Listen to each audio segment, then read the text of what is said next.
Halo, Assalamualaikum semua. Kembali kita dalam pelajaran sejarah kedatangan kuasa barat ke negara kita dan kita kaji tentang faktor-faktor kedatangan kuasa barat.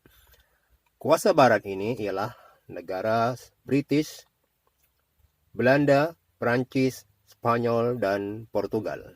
Pada peringkat awal, dua buah negara yaitu Portugal dan Spanyol menguasai penjelajahan. Dan kemudian pada kurun ke-17 barulah Belanda, British dan Perancis mengikuti kuasa Spanyol dan Portugal. Kita boleh lihat pada peta muka surat yang ke-10 perjalanan kuasa-kuasa Eropah menuju wilayah-wilayah di luar benua Eropah sehingga sampai ke tempat kita seperti Melaka, Betawi, Filipina dan Kepulauan Maluku. Kedatangan kuasa barat ke negara kita boleh dibahagikan kepada 3 bahagian, iaitu pada abad yang ke-16, yang kedua abad yang ke-17 dan ke-18, dan yang ketiga kedatangan kuasa barat pada abad yang ke-19 dan ke-20. Sekarang kita mengkaji faktor-faktor kedatangan kuasa barat. Pada abad yang ke-16, kuasa barat memerlukan barang-barang mewah yang ada di Asia, khasnya negara Cina, seperti kain sutra, teh, dan barang-barang tembikar. Yang kedua, kuasa barat memerlukan pelabuhan persinggahan kerana perjalanan mereka yang begitu jauh.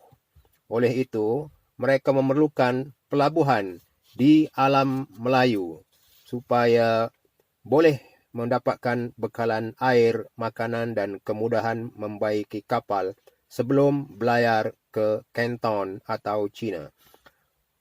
Faktor yang ketiga, bagi negara Spanyol dan Portugal, dua-dua negara ini menjadikan penjajahan ke negara-negara lain sebagai menyebarkan agama Kristian.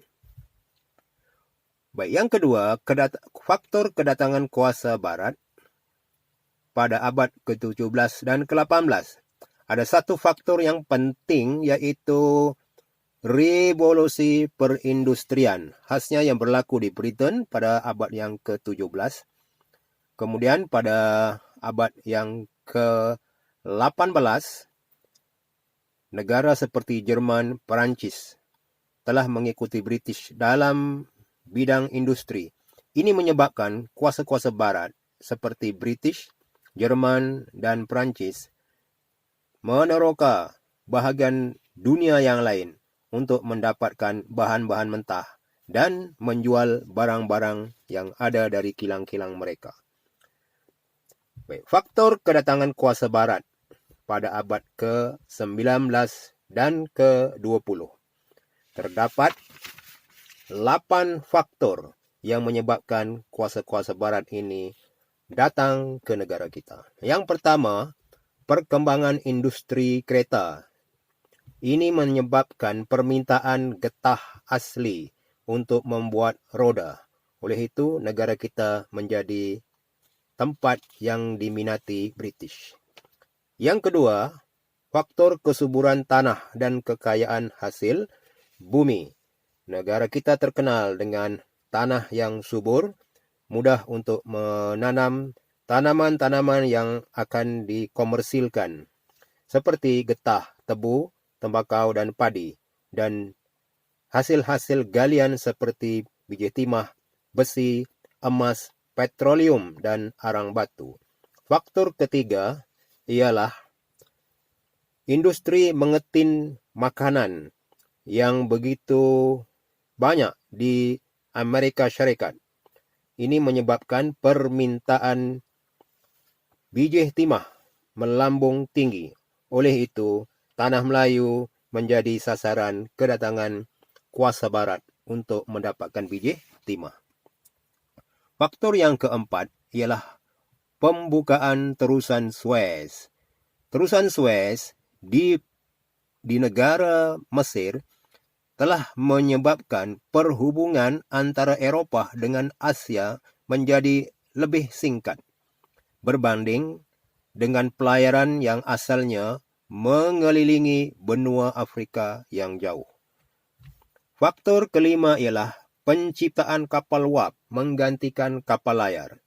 Kapal wap ini menggunakan enjin wap, dibina dengan begitu besar yang boleh membawa muatan yang banyak.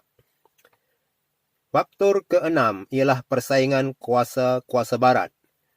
Kuasa barat seperti Britain atau British, Jerman, Perancis, Spanyol dan Amerika berusaha dengan begitu gigih untuk mendapatkan wilayah-wilayah jajahan di luar Eropah, dan ada kalanya kuasa-kuasa itu saling berperang untuk menunjukkan kegagahan negara mereka.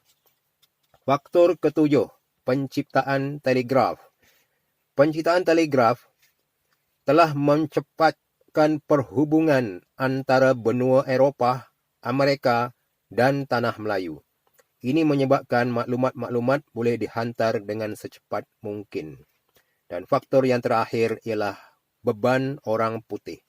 Kepada orang-orang Eropah, mereka adalah orang kulit putih yang menganggap bangsa mereka sangat unggul. Dan bangsa-bangsa lain, khasnya bangsa Asia atau negara kita, dianggap tidak bertamadun. Oleh itu mereka merasakan menjadi beban atau tanggungjawab orang kulit putih menjajah negara kita untuk mengajarkan kehidupan yang lebih beradab. Demikianlah faktor-faktor kedatangan kuasa barat berdasarkan kurun-kurun tertentu. Dengan ini kita mengetahui bahawa negara kita pada zaman dahulu mempunyai sumber-sumber yang begitu diminati oleh kuasa-kuasa barat. Terima kasih.